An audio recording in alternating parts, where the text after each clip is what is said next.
Guys, wouldn't your wife or girlfriend love it if you treated her to the very best this Christmas? Now you can, with the world's softest pajamas by Pajamagram. Created by a team of pajama experts, the world's softest PJs are lighter than a cloud, softer than a bunny, like cashmere, only better. She'll love how heavenly they feel. Includes free gift packaging and Christmas delivery is guaranteed. So visit pajamagram.com or call 1-800-GIVE-PJs.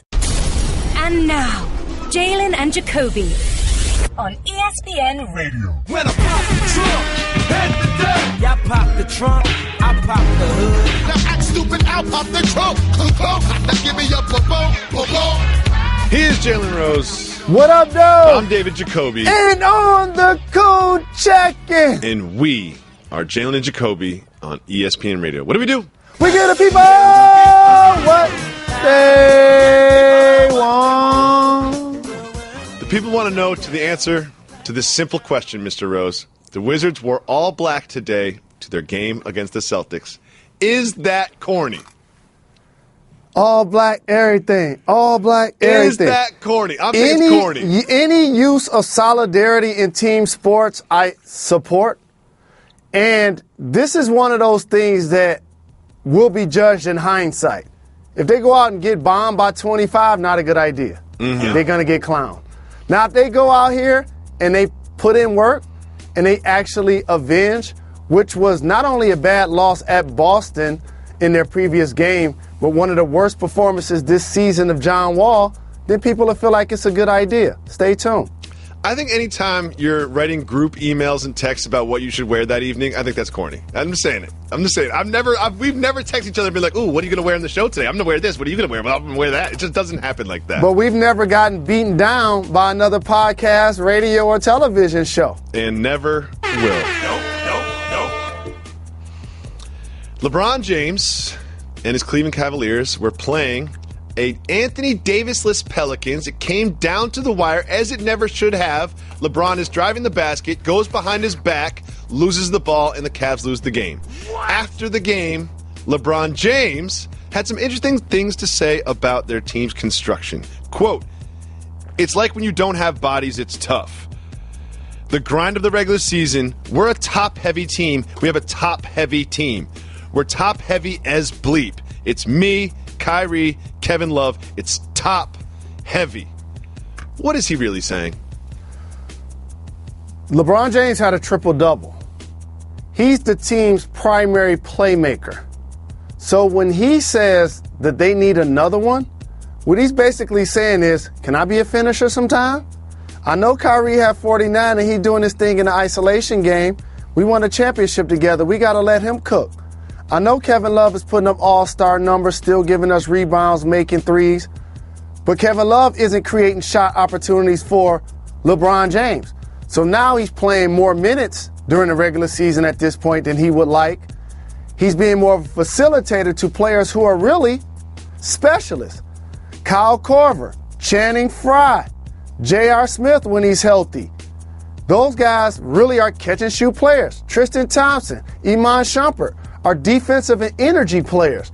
So that's what he means when he says another playmaker. Somebody that could take pressure off of him, keep his usage down, and also get him some good looks and or Kyrie. This is interesting that you bring this up because all day long it's been, he wants a new playmaker. They need to bring someone else. They need to make a move. He's actually throwing shots at the general manager. But what you're saying, it's not so much about bringing someone in. It's more about his involvement in the offense.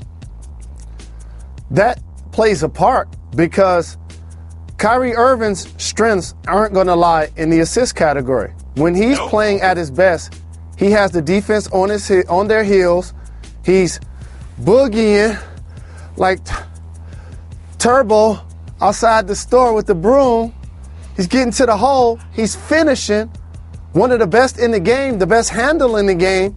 So you can't hold back that thoroughbred. And he proved it last year in the finals as he knocked down a big-time shot on the right wing over Steph Curry, who was the league's only unanimous MVP. But they were like, who's Steph guarding? Bring him over here. Bring him over here so Kyrie can do work. So you got to let him cook. Now for everybody else, help, I need somebody, help. That's basically what he's saying. And here's another thing I want to just throw out there for you. There were 4 individuals who did a really noble thing at the ESPYs, stood on the stage and talked about political change that need to happen in and around our country and sports. LeBron James, Dwayne Wade, Chris Paul, and Carmelo Anthony. Now you fast forward to this time in January. Let me show you how each of those gentlemen's scenario is unique in its own right. LeBron James, we just talked about what he's dealing with as his team is trying to repeat. Carmelo Anthony has what type of clause in his contract? No trade, sir. You think LeBron James knows this? Yes, sir. You think LeBron James knows that other teams, Clippers, are trying to get Carmelo Anthony to come run with them? So now this may be an instance where he's trying to strike where the iron is hot, because this may be an opportunity, if they're willing to move Kevin Love per se, that they can acquire Kevin Love. I ask you, who says no in that situation before I go on to the other two? Well, first of all, when you referred to the 4 gentlemen on the stage at the ESPYs, I was a little confused because they're the Banana Boat Boys, okay? They're not the 4 guys from the ESPYs. They're the Banana Boat Boys. And secondly, this is interesting. Now you're taking us way behind the curtain. You're saying that LeBron is actually sort of making a play for Carmelo Anthony? When you say playmaker, that don't mean that LeBron James thinks they need a backup shooting guard or a backup point guard, and all of a sudden they're going to be Steph Curry and the Warriors in finals, because that guy ain't going to be in the game anyway. So we're not talking about Rondo or Nate Robinson or Norris Cole? No. Even if they acquired those guys, if those were the game-changing guys, they would be doing that on their current teams. He's talking about somebody that can play some of those minutes and be a factor, not necessarily where he has to create offense for them. Just like when you look at their front line, Channing Frye, one of the best catch-and-shoot 5s in the game. Tristan Thompson, just the opposite, but it's going to give you energy, rebounding, and shot blocking. He needs to create offense for those players. So if you now add somebody that could get their own shot off the bounce, as the aforementioned Carmelo Anthony, that now becomes a quote-unquote playmaker, not necessarily a substitute. When you get to the playoffs, you're going to shorten your rotation anyway. And the other 2 guys, real quick, Chris Paul, hopefully he comes back from his injury, but at the end of this year, you know what he's going to be, right? Clipper uniform? A free agent. Okay. Which isn't being discussed much. And lastly, what is being said around Dwayne Wade currently in Chicago? I don't know if I'm going to stay. You know, we don't look that great. I'm getting older. I need to be on a competitor. He's just looking out the window. That's what he's doing. He's looking out the window like, it looks nice outside. Maybe I should leave Chicago. So while all of these situations are happening concurrently, they're probably off wax in a group text, laughing about how they're shaking up the league and the media currently.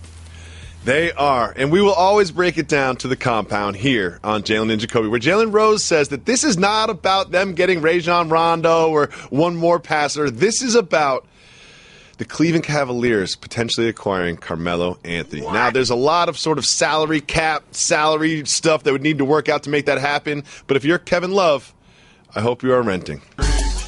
Jalen. What up, Dell? As this was all brewing, and as LeBron James has sort of fumbled away a basketball game and the Cavs are all doing bad, you can always get really emotional responses from athletes during those times. And he realized that it looked like he was criticizing the front office and the roster moves that they had made, so he tweeted out this as he tried to backpedal over his previous statements. Quote, "I'm not mad or upset at management because Griff and staff have done a great job. I just feel we still need to improve in order to repeat. Here's the good part. If that's what we want to do." We all know that every single NBA franchise's goal is to win an NBA championship. Why would he say that? It just seems like he's saying they're doing a great job, but then it can't fully just be a compliment. It has to have a little backhanded slap at the end there.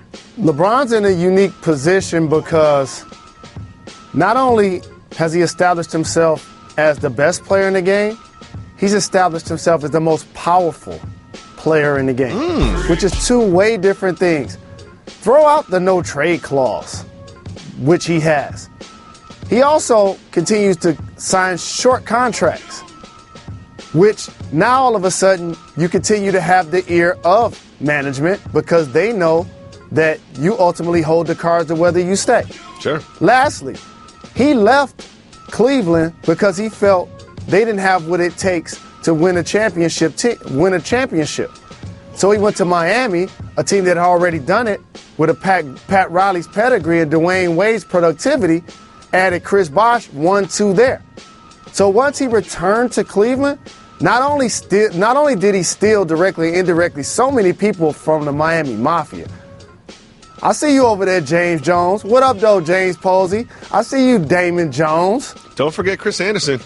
Okay, Chris Anderson. Mike Miller was moonlighting through there. So he clearly has a pulse and his fingertips on moves, which, by the way, Rich Paul, his really good friend and business partner, represents other players on the team, i.e. J.R. Smith, Tristan Thompson, and lastly, LeBron is a basketball savant. If you're going to take into account what your best player wants you to do, you should be consulting LeBron James. And hopefully, not only they have been and will continue. Lastly, what he's doing that makes it so unique, he's letting everybody know that he has that power. Usually if guys have that power in the league, they don't talk about it. He's publicly letting it be known. Another thing about LeBron is he's manipulative. We remember last year, right around this time when the coaching change happened and there was some sort of weirdness with his Twitter. He started being a sub-tweety kind of weirdo. And then at the end of the year, he went real negative on his team.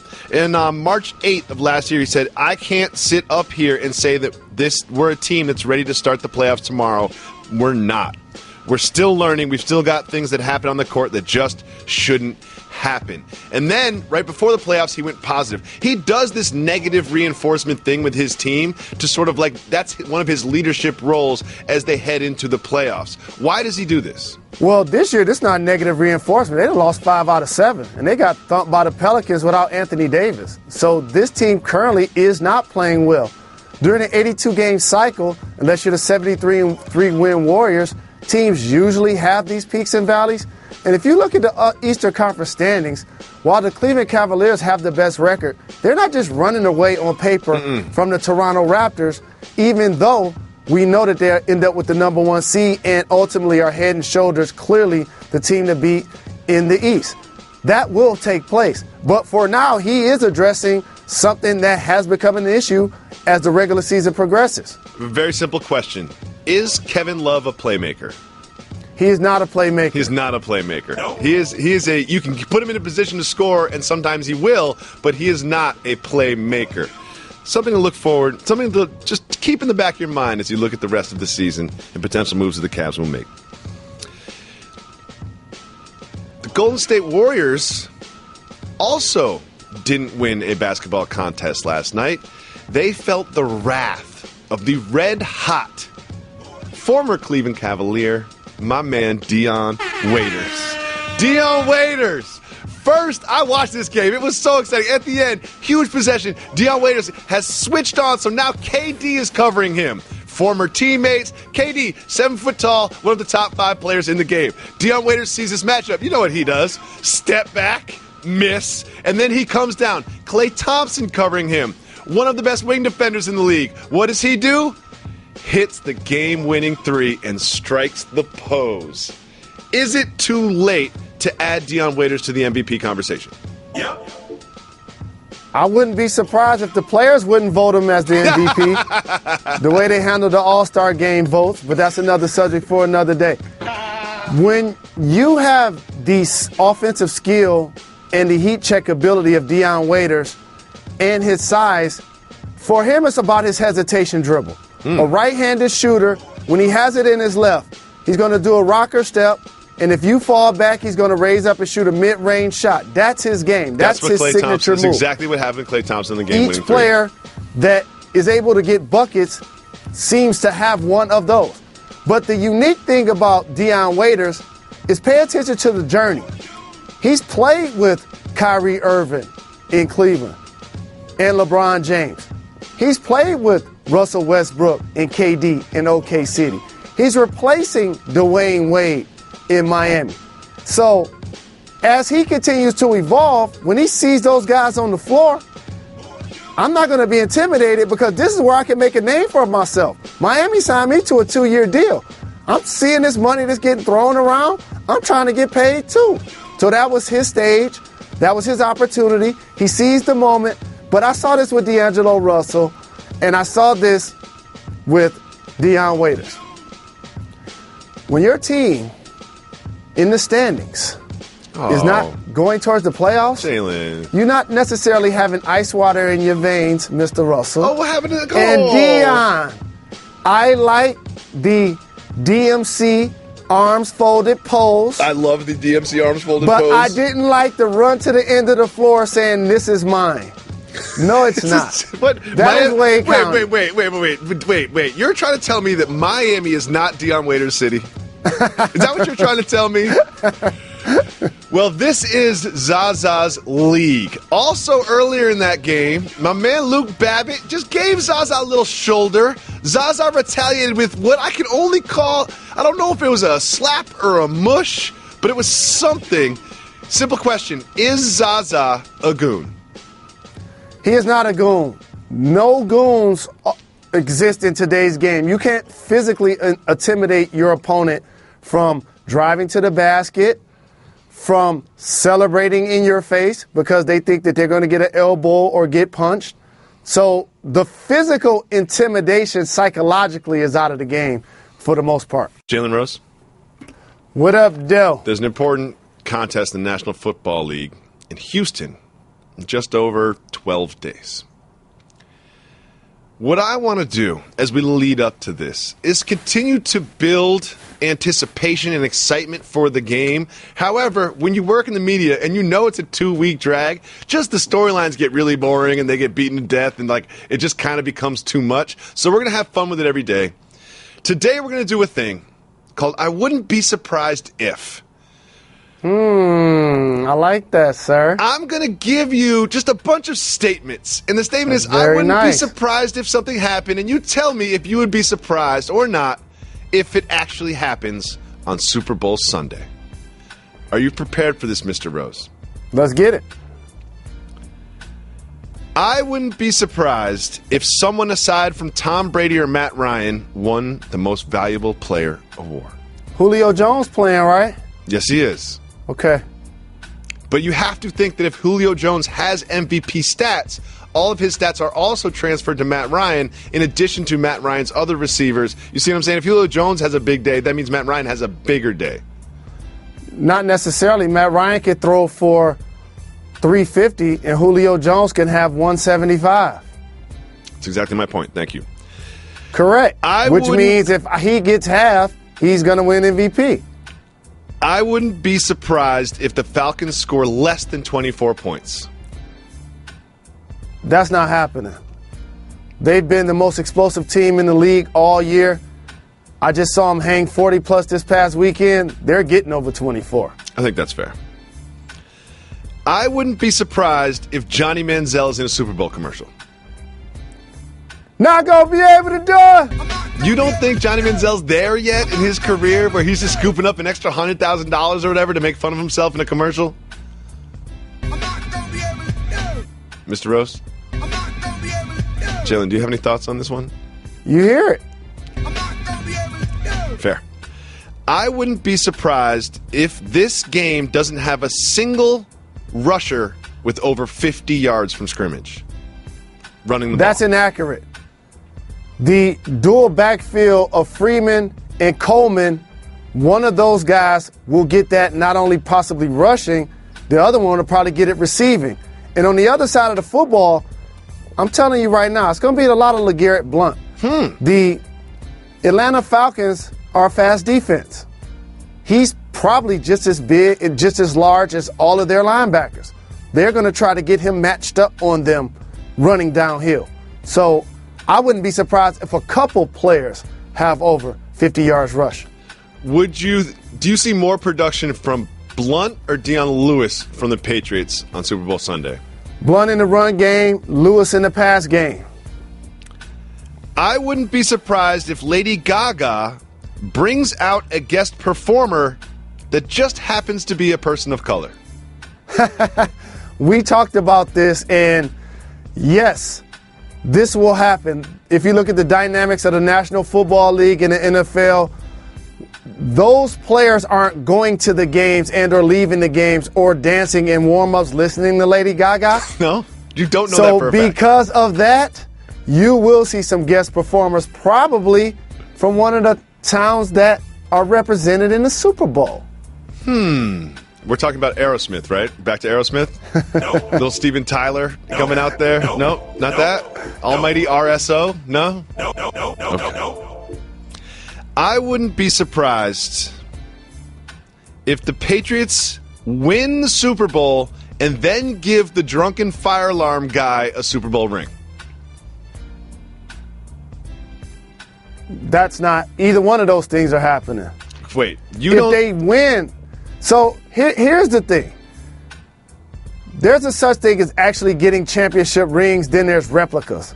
He could get one of those for being a fan. I do want to make this distinction too, because there's all this talk, especially in the NBA, where like, oh, the media gets a ring, and like the whole team got a ring. Like, these are $100,000 rings. Like, come on now. So you're telling me that when like the assistant equipment manager gets a ring, they do not get the championship ring, they get a replica ring? No, everyone that flies on the team plane that's a part of the staff goes on the team bus that clearly contributes to the nuts and bolts of a basketball team. All of the staff will get rings. Friends, family members, and other staffers in the building and in the organization, either it's going to be replicas or they're going to tell you how much they cost. Okay.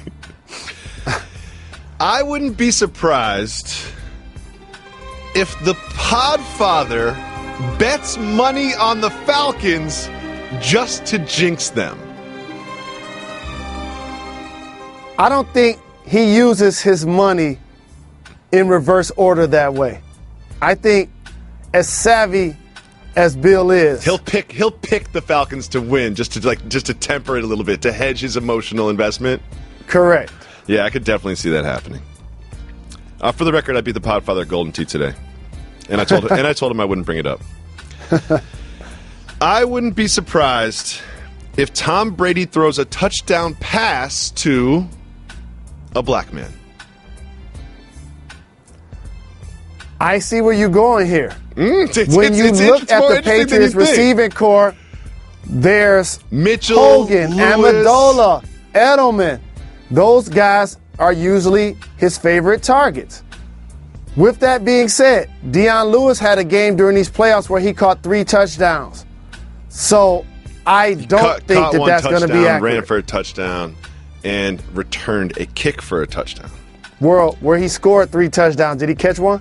Yes, he did, sir. Okay. You try to correct my corrections when my corrections are correct. I just want you to know that, okay? You're correcting my corrections, Mr. Rose. You're right, sir. God, man, this show's tough to do sometimes. I wouldn't be surprised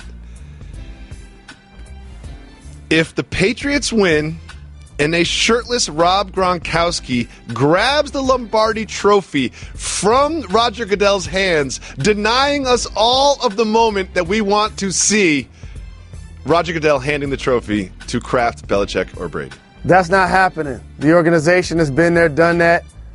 It's muscle memory, that exchange, regardless of who the commissioner is. Mr. Kraft is going to be standing right there. Gronk wouldn't do anything to upstage that moment. It won't go down like that if they won. Okay, let me try something else then. I wouldn't be surprised if Rob Gronkowski with a shirt on grabs the Lombardi trophy from Roger Goodell, ruining us of the moment we all want to see of Goodell handing it to Belichick, Brady, or Kraft. No, if anybody's going to get it directly from Goodell, not named Kraft, it's going to be Tom Brady. For obvious reasons. I wouldn't be surprised if Rob Gronkowski plays in this game.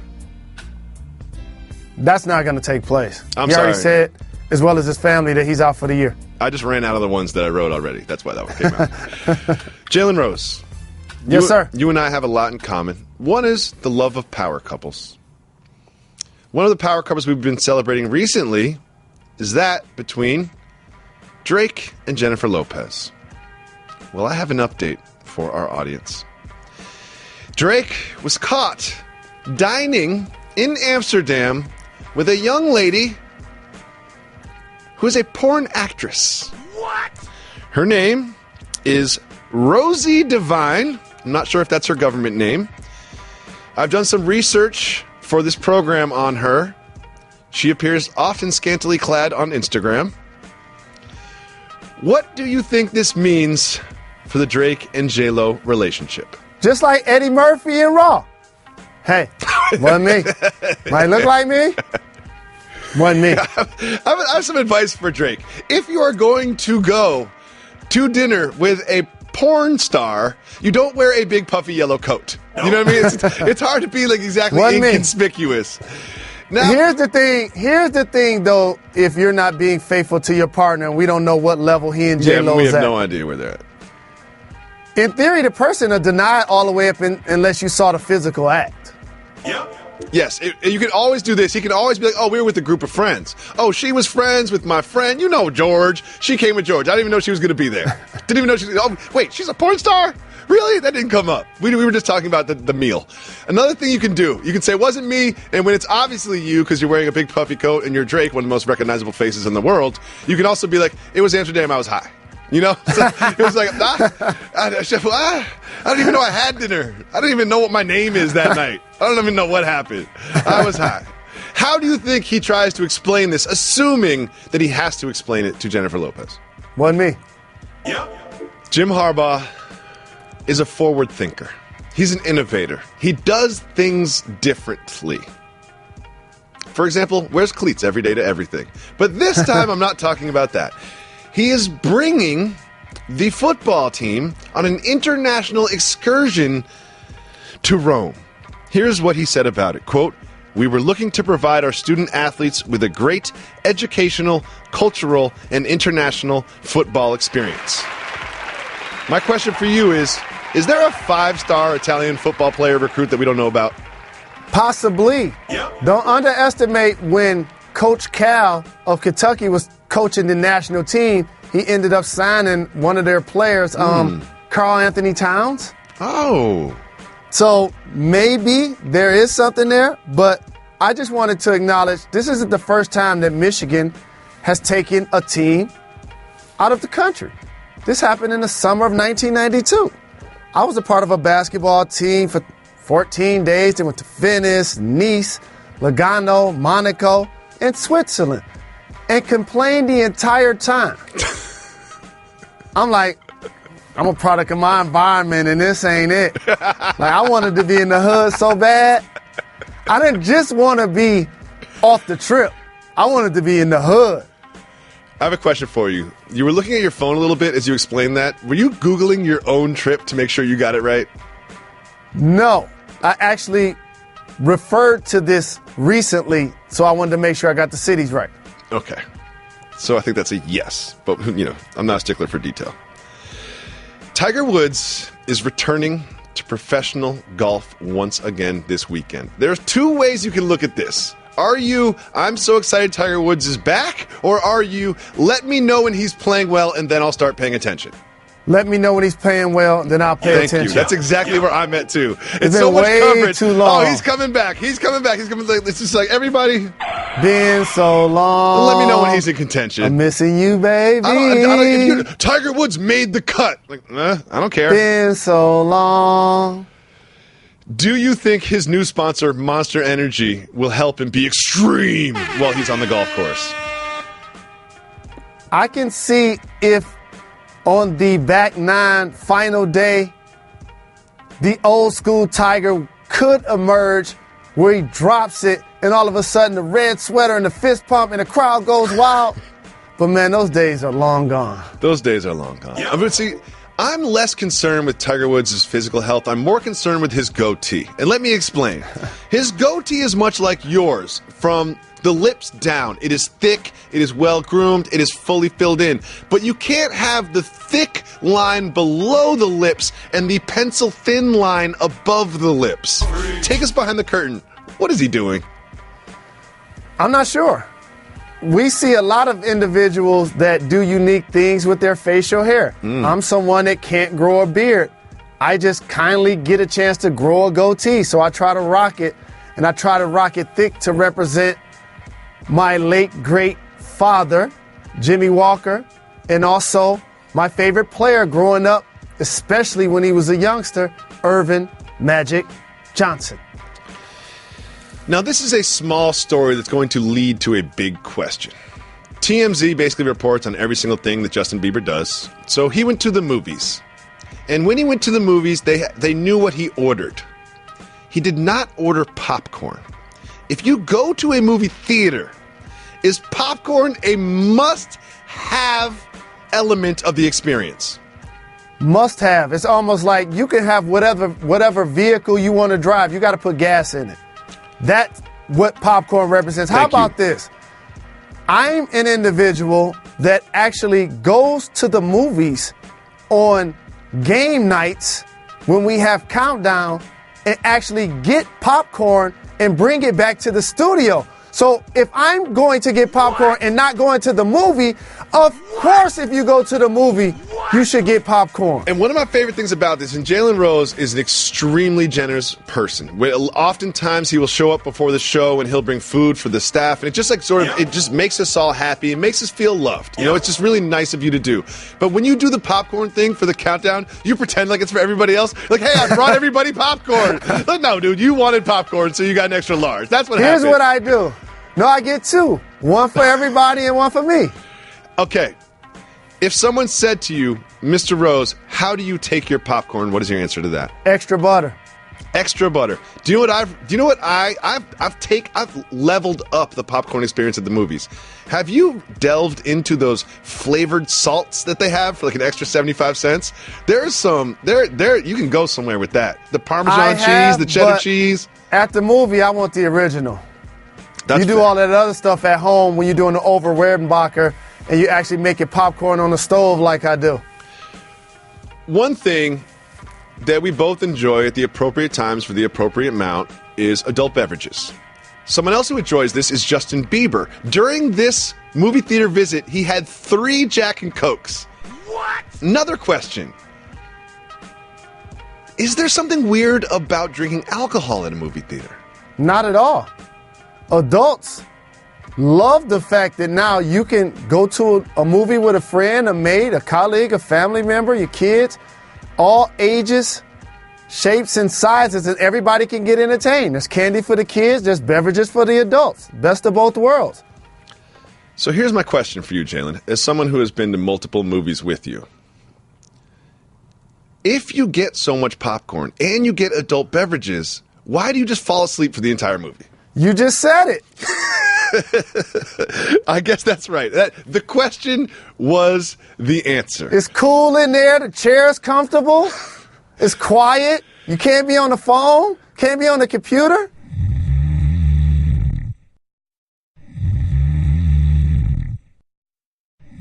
Okay. Doc Rivers is not going to be participating in the Clippers game this evening. However, it has been announced that Blake Griffin is. Question for you, Mr. Rose. Does Blake Griffin playing this far ahead of the trade deadline increase the chances that he will be traded before the trade deadline? These trades are always tricky. Salary cap driven sport. Blake Griffin makes top dollar based on the previous deal that he had, has an injury history, has an all-star caliber history, has been a really explosive player, basically a 2010 type performer that can get you a handful of assists. But for the Clippers, he and his teammates have not really taken that next step. They saw themselves eye to eye with the Golden State Warriors, and all of a sudden, the Golden State Warriors just took off. So with that being said, I think it's noble for him to play if he's healthy, And it won't necessarily make a deal happen faster because a team that hopes to acquire him isn't just going to want to do it for the rest of the season. They would hope that they could trade for him and have a wink-wink type of agreement that he'd agree to sign and stay long-term. So I just think that he's missed enough games. He's healthy now, and it's time for him to get back out there. The head coach of the Los Angeles Clippers, a gentleman by the name of Glenn Doc Rivers. Remind me, who's the general manager? Glenn Doc Rivers. Do you think if there was a different dynamic between the head coach and the front office, that a trade would be made shipping out either CP3 or Blake Griffin? I do think when you're the coach, you're going to be emotionally invested in your players because that's that level of teaching, support, and when they fail, you feel like you failed. But there are people that hold the position of duality. And so I do think in this case, it probably would be different if somebody else held one of those positions.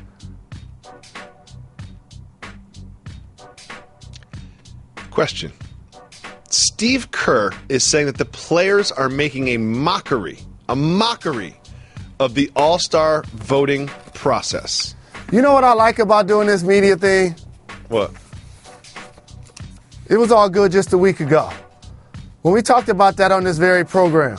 Mm-hmm. And Steve Kerr, I guess being the head coach of the Golden State Warriors saying it means a lot more than us media hacks talking about it. So I'll talk about it again. Not only a mockery, how about this? 100 players voted for themselves. I would do the exact same thing. Okay? It's up to 450 spots in the NBA for players. Do you know how many of the players voted who actually participated in the vote? 324, sir. Okay. That's not 100% participation. There's 126 players. They were just like, nah, I'm good. Right, I'm good. I'm out of here. I'm about to jump in the shower and be out. I forgot my password. I don't And want to here's look it the up. other thing. It's one thing to vote for yourself. It's another thing that who voted for Cameron Payne? Someone on the Thunder. Who were the three other people, because he got 4 votes, that voted for Robertson? The Thunder seems like they did a lot of in-voting. Let's just say that. And so, as I just look at who got total votes, it is embarrassing to me as a person that has lauded the players to have their voice be heard. I always talk about this. Let the players have a bigger voice. And then this happens. I think because this went down this way, team captains, officials that represent the squad for the Players Association, leaders around the league, all now have and will band together with the league and say, okay, we need to take this serious because we can't have this type of behavior. So you're basically, we figured out the diagnosis that this is silly, this needs to change. But your prescription to fix that diagnosis is that you reach out to leaders of the NBA organizations and just have them basically talk to the people around them and say, take this seriously or don't do it at all. The one thing about being a professional athlete, if it doesn't affect your check, ultimately you're going to do what you want to do. And you can't get fined for this. You can't get suspended for this. So what should now happen is they should come up with an incubator of a committee that when they decide, just like flagrant fouls or anything else, that you made a mockery of the ballot, then you should be fined like a player that gets charged for flopping in the game. Interesting. Now that we're fixing this problem, how would you sort of break up the influence that the players, the coaches, and the fans have? I think that the league trended in a pretty good direction by how they did it. Now, had it been the old system where the fans had 100% of the vote, Zaza Pachulia, Joel Embiid, and Dwayne Wade would have been starters under the old premise. So there are some people that look at this in reverse, and it's going to affect them. But ultimately, I do think trending in the direction of getting the players to take it more serious and decreasing the power of the fans to vote on the starters. Allow them to vote for the last 2 spots. I just don't think they should vote for the starters. I think that's fair. The Lakers have been in trouble lately. It was all good at the beginning of the season when they were looking all right and they were kind of like hovering around the 8th spot. We gonna be all right. And guess what? They completely fell out, losing by 49 points over the weekend. Of course, someone got Kobe's statement on the state of the Lakers, and he had this to say, quote, "I think Luke is doing a fine job. It's tough because you have to teach players how to play within a structure, and within that structure, you have a myriad of options that you must be able to recognize and take advantage of." Does that make sense to you? Because he lost me. Structure and options. Here's the thing.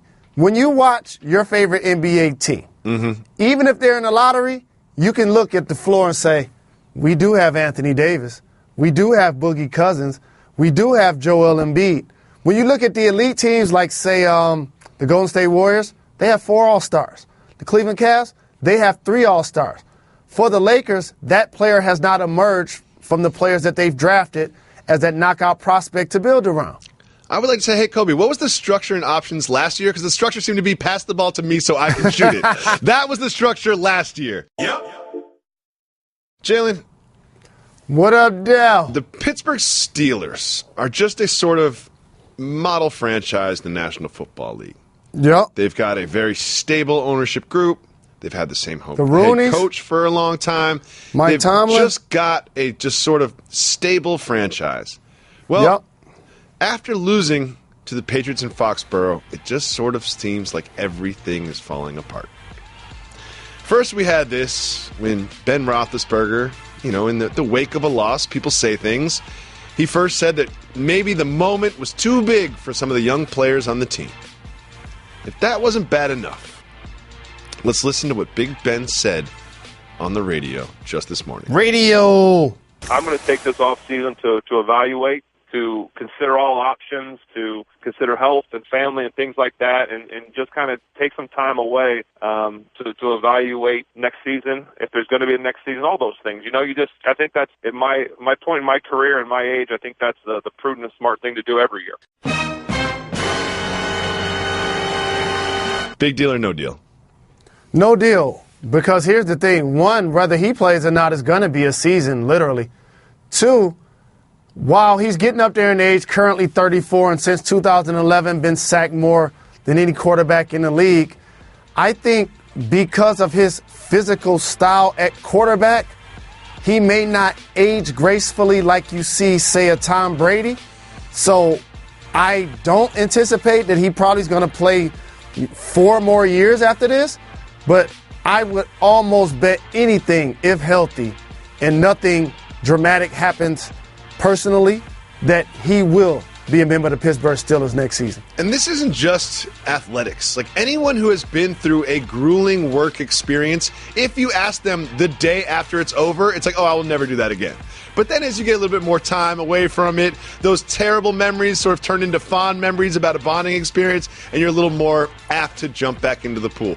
He did mention head injuries, which I think is interesting and something that he would not have said just 5 years ago. How real is this consideration for athletes on the brink of retirement in football? Well, that's definitely real. You've seen multiple athletes before the age of 25 here recently retire. Yep. But also for Big Ben, here's also what happens when you've won 2 Super Bowls and the rest of the people on your offense, while they're really gifted, you won before they arrived. So sometimes they do things that you feel like old man Ben, and you shake your head and be like, really? Martavius, like suspended 10 games? Like suspended for the year? You medicinal? Like seriously? Martavius? Habitual? Same with you, Le'Veon Bell, whatever caused him to fail a drug test. And we know what ended up happening between here and LeGarrette Blount last year, what led to Blount now ending up being a member of the New England Patriots. And then also, lastly, Antonio Brown. The situation that happened with the Facebook Live scenario. So as he starts to get older, it's like, really? I got to deal with this too? I got to deal with Belichick and Brady and this? He's like, it just feels like a parent. He's just like, oh, God. Again, Le'Veon, this is interesting as well. Of course, there was the Facebook Live from Antonio Brown, but Pro Football Talk has a report that after D'Angelo Williams scored the Steelers' first touchdown in the AFC Championship game, Brown was pouting while the rest of his teammates were celebrating because Brown wanted the ball to go to him. There's also reports that this is not new. This is something that he has done before. Big deal or no deal? It's always a big deal when one of your teammates has success and you don't join in with the rest of the group. Before every play in the NFL, before they get to the line of scrimmage, what do? They huddle, generally. Correct. That's a show of solidarity. When you're watching the NBA game, before they take the floor each half, what do? They dance and stuff and do fancy handshakes. And then they huddle. The same after every timeout. So that level of inclusion is something that also becomes muscle memory. You can be unhappy about your situation, but you still must be enthusiastic for the success of the team. And it's an issue not because we're discussing it. It's an issue because we know about it. That means players in the locker room, just like Mike Tomlin, have seen other things that they didn't put on wax that they see off the record, which is what allows Mike Tomlin to go and say, we've seen a lot of great players play for multiple teams. And we know who he's talking about. Yep. Randy Moss, Terrell Owens, players that ended up going to the Hall of Fame. And so I don't know if he wants that to be a part of his future, is why Mike Tomlin was able to be so steadfast with that commentary, one of the best players in the game. Sometimes you say something that just sparks one of those questions in my mind where, like, I'm so glad of the opportunity to ask a professional athlete this question, especially a basketball player. You talked about huddles, right? Generally, growing up, just us little baby high school athletes, we will break the huddle with 1, 2, 3, and then you say the team name or defense or whatever. In the NBA, after 82 games, it's just got to be a little grueling. Please tell me that you guys just sort of casually walk away from the huddle. You casually walk away, but you still say something. You halfway do it, but you say something. Defense or let's go. But you don't do it. You don't yell it. It's just like, yeah, whatever, defense. Yeah. Sometimes you yell it in. Yeah. Especially 50% if you're down of the time. by 20, it's a lot different the sounding than if you're up by 15. Something tells me. But plus you're around this group of people all the time too, so it's like whatever. 82 gaams. There's so many timeouts. 82 games. Let's just say 10 huddles a game. That's 800 times you have to yell defense. You just can't bring the same pizzazz to it 800 times in a row. But every single huddle, there is a determined word to say in a 1, 2, 3 break. Absolutely. It may be a team motto, a logo, something that they want the public to know about, something they don't want the public to know about. In Michigan, as a member of the Fab, what we used to do at the time, we were listening to Ghetto Boys. And Ray Jackson and Jimmy King, clearly from the state of Texas. And we took one of the terms from one of their songs, and we always said that before we took the floor. The second word was check. And the first word was something that rhymes with gut. Oh. So it's like gut check. Oh, I like that, actually. Thanks but for it sharing. wasn't with a G. Phillip Rivers is going to be the AFC's Pro Bowl quarterback. I want to talk about the Pro somebody Bowl played in the Pro Bowl? There's like that's 80, happening? to fill the 80-something, 84, 88 spots, they had to invite 123 players. I have specific insight into Mr. Rivers' situation. I believe this number is correct. Mr. Rivers has 8 children. He's just trying to get out of the house. That's it. As someone with a bunch of young kids, he's just like, wait. He's like, Pro Bowl. He's like, He's like, oh, wait, where is it? Okay, 4 days without parenting or changing diapers. I will do it. My theory is that Phillip Rivers accepted the Pro Bowl invitation simply because he wanted to get out of the house. And that's never a good look when you have 88 spots for a Pro Bowl and you have to reach out to over 120 people to actually fill them. That's ridiculous. I talk about this constantly, how the 19th alternate in the NFL can say, I was in the Pro Bowl.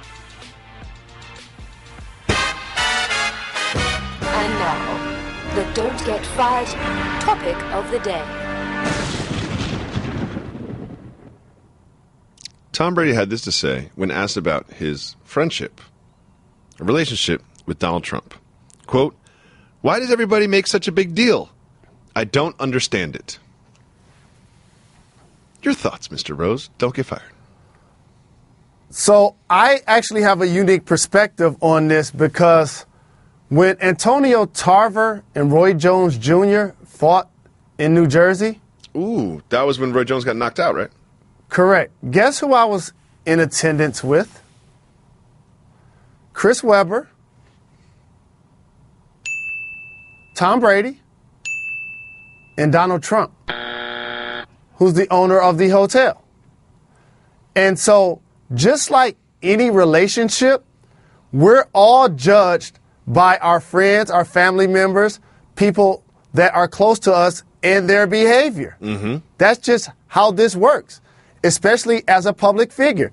If you're hanging around people with questionable backgrounds, you're going to have other people wonder, A, are you like-minded? And or B, do you support the activity that led to this individual for whatever situations that he got himself or herself into?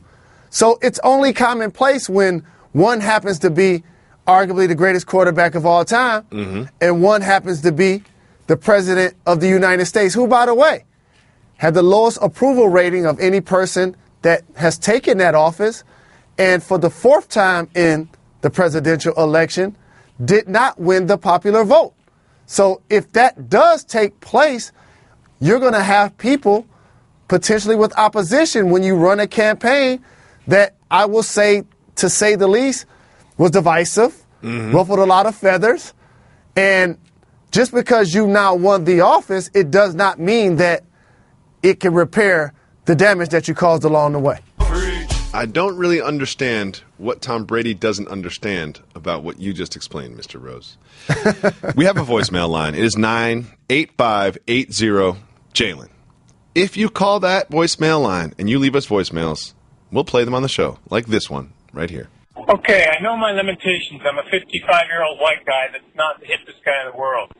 But a couple things I don't explain as a 55-year-old white guy that I don't get.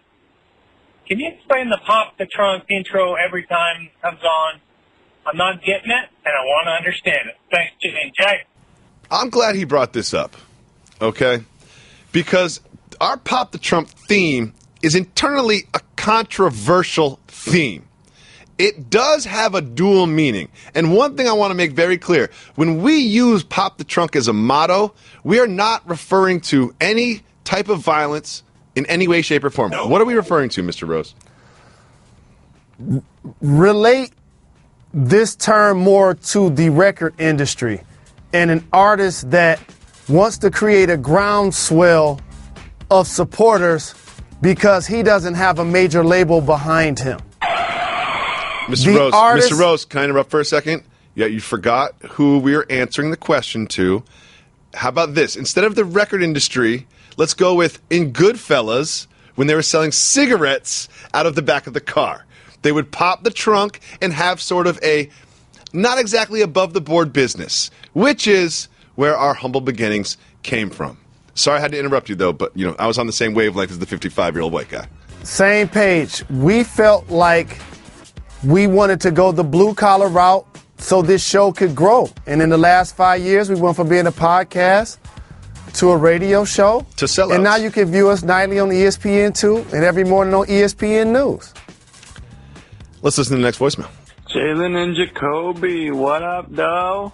I'm a big fan. I'm coming out of Portland, Oregon. I am a pastor, but you can call me Reverend Reggie White. He's a man. I got two questions for you. One, what is more impressive? The fact that Tom Brady has made 7 Super Bowls or LeBron James making 6 straight NBA Finals? And then second question, favorite Fresh Prince episode? How could you not ask that? Love you both. Brady or LeBron? I have to go in this instance with Tom Brady for legacy and longevity and doing it with one team. I know that LeBron has made it to 6 straight NBA Finals, but that's with two different teams. For Tom Brady, in this era, really driven by the salary cap in many likes, for the Patriots to maintain that level of excellence, win the times that they've won, plus he's been there 7 total times. Their franchise has been there more than any franchise in the history of the NFL. That, to me, is the more impressive feat. And the more impressive question about the Fresh Prince is obviously when Carlton was on methamphetamines. Let's listen to the next voicemail. Yo, this is Austin from San Diego, California. Still mourning the loss of my Chargers, but Jacoby, I'm about to be a Die Easy fan on whoever wins the Super Bowl each year. So I'm ready for that life. I got a question. I just got a girlfriend, and I want to get her to start listening to Jalen and Jacoby. She's not a big sports girl. Can you give me some pointers on how I can make that happen? Much love. Love you guys. Austin, I got the roadmap for you right here.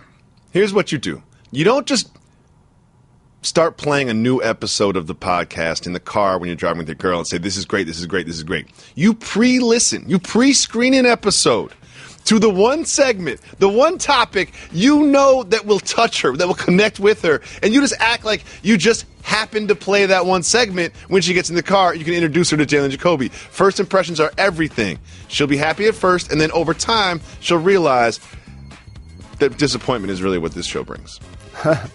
Let's listen to the next voicemail. Yo, what up, dog? This kid from Detroit, 7 Mile Winter Lodge area, Northwest. But, all right, quick question. Is Ben Wallace first ballot Hall of Famer? I say yes. What are y'all thoughts? Jalen, Detroit questions go straight to you. What up, though? I would say Ben Wallace probably falls short of the Hall of Fame. While he was a terrific rebounder, won multiple Defensive Player of the Years, won a championship in Detroit, my hometown team made multiple Eastern Conference Finals. His lack of production on the offensive end and the free throw line, when you get to those Hall of Fame doors and you see other people like that may not get in, like Anton Jameson, you're like, wow, he got 20,000 points and 10,000 rebounds, and they got you waiting in line? So based on that, I would love to be a homer here. But in this case, I say no. But in Detroit, of course, the beast, Ben Wallace, number deserves to be in the rafters. Ben Wallace is already a Hall of Famer. He's in the Michigan Sports Hall of Fame. A Hall of Fame which has not returned my letter, for the record. What? And a Hall of Fame that better be announcing the new class of inductees includes my brother, Jalen Rose. Let's listen to the next voicemail. You're going to make it so I can't go home. Is the PB&J sandwich the greatest sandwich of all time? I mean, that's a flat no. I have a very strong opinion on this one, Jalen Rose. I know what the greatest sandwich of all time is. I have tried every single sandwich, and this is not even a competition. There is one sandwich that is just miles ahead of every other sandwich. Would you like to know what sandwich that is, Mr. Rose? Yes, I would, sir. That is the ice cream sandwich. That is very nice. It's the best sandwich. You guys can have your cold cuts, your Italian combos, your tuna sandwiches, your whatever you want. Your open-faced melts, whatever Club you sandwiches. want. Go ahead and have your roast beef, your dips. You can have all those. I'll be in the corner just licking the delicious ice cream on my ice cream sandwich. God, I love ice cream sandwiches. Let's listen to the next voicemail. Hi, what up, though? This is Jorge from Puerto Rico. And I just wanted to ask Jalen, what is the weirdest free throw routine you have ever seen? First of all, big shout to Puerto Rico. Big shout to Carlos, one of our producers, who hails from the great island of Puerto Rico. Jalen, what is the greatest free throw routine? The greatest? That was the question. I didn't ask it. That was what Jorge wanted to know. I really liked Reggie Miller's free throw routine. He was a terrific free throw shooter, a clutch player, and players nowadays don't necessarily use the rosin during the games on their hands. And so Reggie, before he went to the free throw line, would literally run to the sideline and use the rosin. Oh, that's cheating. That's cheating. People say the Patriots cheat. That's cheating. I'm vacating all of the wins for the Indiana Pacers during that era. So I'll have to get that to Reggie. The greatest free throw routine is a gentleman by the name of Joakim Noah. I don't know if you saw this, but he lines up the ball, shoots it super awkwardly, misses the rim and the net and the backboard, and then grimaces while the ball is in the air. And how Nick Van Exel used to get off the free throw line. Yep. Do you know what we're going to do? I'll say what we're going to do. We're going to open up our 100 Flowers Twitter feed, take questions from our audience. We have some really good questions today, Mr. Rose. First comes from Peter. Is it fair to split the expenses of a Super Bowl party if you are the host? I have a simple answer. No. If you invite people to your house, you have to feed those people. Yeah, I think that's just simple. That's just life. Like if you don't invite and people make sure to your they house. have beverages too. Don't invite people to your house. Also, don't invite people to your house. They won't bring anything, or they won't text ahead. Do you need anything? It is not fair to split expenses, but it is fair to delegate items to guests to make sure you have everything you need, thus cutting the cost for yourself. And the sweat equity. Exactly. Next question we have is from one of our great question askers, T. Chang, no relation to T-Pain. What's the biggest honor? Dunk contest champion or All-Star Game MVP? All-Star Game MVP or disagree. Dunk champion? I will say All-Star Game MVP. See, I'm going the other way with this. Jalen Rose, are you interested in legacy? Absolutely. Are you interested in how you are remembered? Yes. I would say, off top, you could probably come up with more legendary dunk contest performances than you could all-star game performances. What about when Magic returned? I'm not saying it never in the happened. early 90s. That was, and won MVP. I mean, come on, of course. Of course, that is more important. That is going to be more historical than any single performance in any single dunk contest. However, if I told you to come up with a top 10 All-Star game, you'd be Googling real quick. You'd be looking down at your phone real quick. All-Star game MVPs are generally not remembered the same way because they're all graded on the curve of no one's really trying. In the dunk contest, however, you are isolated by yourself. You can have iconic moments, and we can all name 10 iconic dunk contest moments. So if you are interested in legacy, I would say the answer to the question is dunk contest. Have I convinced you that I'm correct and you are wrong? Who's won the most dunk contests during All-Star Weekend? Ooh, I don't know the answer to that question off the top of my head. I'm just trying to think of people that have won multiple. Maybe Nate Robinson, I'm going to go with. Someone told you. No, that's not true. That's not true. I came up with that off the top of my head. No one told me. No, you didn't. But anyway. No.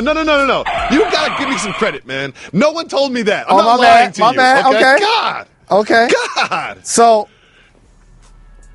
in referencing his three, the dunk contest, while he did a terrific job, it was way different when Dr. J took off from the free throw line, when Michael Jordan was battling Dominique Wilkins, when Sergeant Vincent Lamar Carter took over, and even with Nate Robinson, who won 3. Zach LaVine did a terrific job. Aaron Gordon was amazing in coming in second. But when you don't have that name recognition, it doesn't create that level of cachet. So whoever wins the All-Star game, it's like I won King of the Court. These are the baddest players in the world, and I was the best player today. I think it's safe to say that we both made great cases, and we can move on. Next question. I like this question from Alex Kinghorn, I believe his name is. First of all, great name. Kinghorn is excellent. Would you rather have Melo or Manu's career? Manu? He goes on to explain money, dysfunction, or Western Conference Finals, less money, 6th man, 4 championships. Manu. Yep. Okay. Manu has 4 championships, and I think he has a gold medal. Melo has 4 gold medals and no championship. Yeah. Manu has a 6th man award. They both will be in the Hall of Fame. Question is this, though. You always say this, follow the money. Follow the money. Carmelo Anthony, while it's all said and done, I have the numbers in front of me, will probably make tens of millions more dollars over the course of his career than Manu Ginobili. Do you factor that in when considering this? No, matter of fact, I might need to just change my answer if it's like $50 million difference. That's what I'm you saying. can buy 4 rings. Because you know Melo's got like at least 2 more contracts in him. Like, if it is $50 million, would you change your answer? If it's $50 million, got to be Melo. Thank you very much. Good Lord, that's a lot of money. Next question we have is from USB Skate. Which players can the Cavs afford to part ways with in a potential trade? I've got an answer to this one. Tristan. Wait, you can afford or cannot? Oh, you cannot. Yeah, let's do that. Like, who's not available for the Cavs? Like, who's not going to be traded? That's only 2 people. You know who that is. No, Come on now. I'm adding another one. Kyrie, LeBron, and J.R. Smith. Why J.R. Smith? That's LeBron's guy. LeBron worked for him. It's Rich Paul's guy. Like, something tells me they're not going to trade a Rich Paul client away from the Cavaliers. Those are my 3. But everybody else, ship them. You know Tristan Thompson is also a Rich Paul client. That's a very good point. But the Kardashian effect. He's got that Kardashian stink on him. You never know. You can be like, hey, Tristan, you're the one that did this to yourself, dog. Don't act like I'm doing this to you. You did this to yourself. And you know exactly why. We talked about it.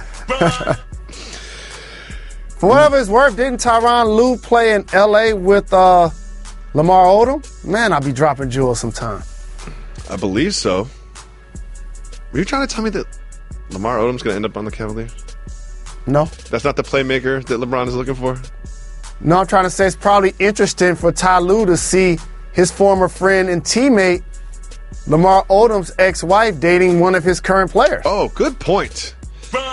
That's all the time we have for today. Thank you so much for listening on ESPN Radio, for watching on ESPN2 and ESPN News, and subscribing to the Jalen and Jacoby podcast.